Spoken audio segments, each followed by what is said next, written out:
మహాదేవుడనే శివభక్తుని అభీష్టం మేరకు శివుడు ఇక్కడ ఈ క్షేత్రంలో కొలువయ్యాడని పురాణాల ద్వారా అవగతమవుతోంది. అలాగే మహాదేవుడు ఇక్కడే ఈ క్షేత్రంలో జీవ సమాధి నొందడం వల్ల ఈ క్షేత్రానికి మలై మహదేశ్వర బెట్టగా పేరు వచ్చినట్లు చెబుతారు.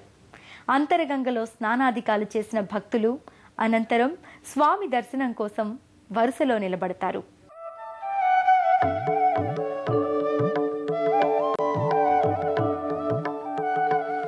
భక్తులు అనంతరం ఆలయ ప్రాంగణంలో ఉన్న దుకాణాల సముదాయాలలో స్వామివారికి ప్రీతిపాత్రమైన పూజా ద్రవ్యాలను సేకరించుకుని ప్రధానాలయం వెలుపలి భాగానికి చేరుకుంటారు.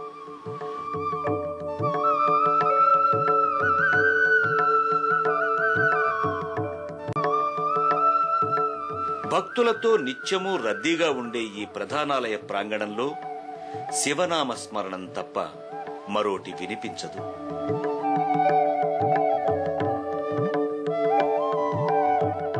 విశాలమైన ప్రాంగణంలో దర్శనమిచ్చే ఈ మలై మహదేశ్వర స్వామి వారి ఆలయాన్ని 12వ శతాబ్దంలో నిర్మించినట్లు చారిత్రక ఆధారాల ద్వారా తెలుస్తోంది.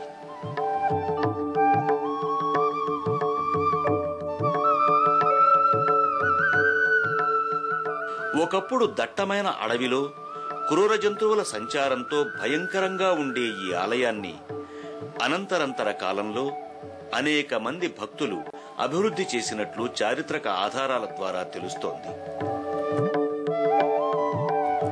ప్రధానాలయం వెలుపలి భాగానికి చేరుకున్న భక్తులకు ముందుగా ఆలయ గోపురం దర్శనమిస్తుంది.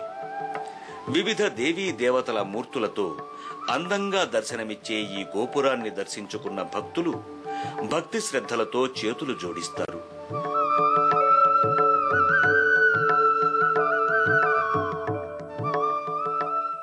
అనంతరం భక్తులు ప్రధానాలయం వెలుపలి భాగంలో ఉన్న ఓ నిర్దేశిత స్థలంలో ఊబత్తి వెలిగిస్తారు.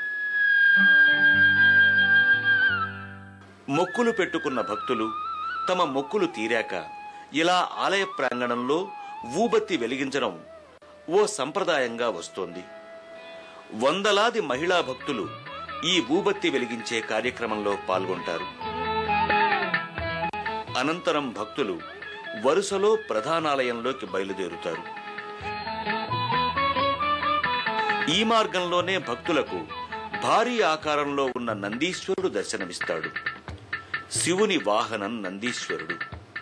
అలాంటి నందీశ్వరుణ్ణి తాకితే శివుణ్ణే తాకినంత పుణ్యఫలాలు లభిస్తాయని భక్తులు విశ్వసిస్తారు. ఆ కారణంగా ఇక్కడ కొలువైన నందీశ్వరుడికి భక్తి శ్రద్ధలతో పూజాదికాలు చేసి తరిస్తారు.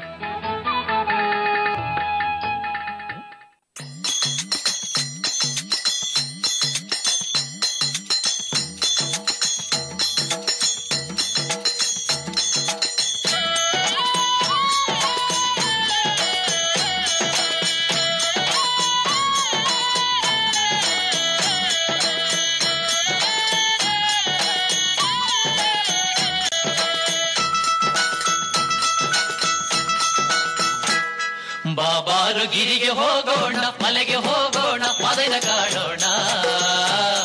ಬಾಬಾರು ಮಲೆಗೆ ಹೋಗೋಣ, ಮಾದೈನ ಗುಡಿಗೆ ಹೋಗೋಣ. ಬಾಬಾರು ಗಿರಿಗೆ ಹೋಗೋಣ, ಮಲೆಗೆ ಹೋಗೋಣ, ಮದನ ಕಾಣೋಣ. ಬಾಬಾರು ಮಲೆಗೆ ಹೋಗೋಣ, ಮಾದೈನ ಗುಡಿಗೆ ಹೋಗೋಣ. ಬಾಬಾರು ಮಲೆಗೆ ಹೋಗೋಣ.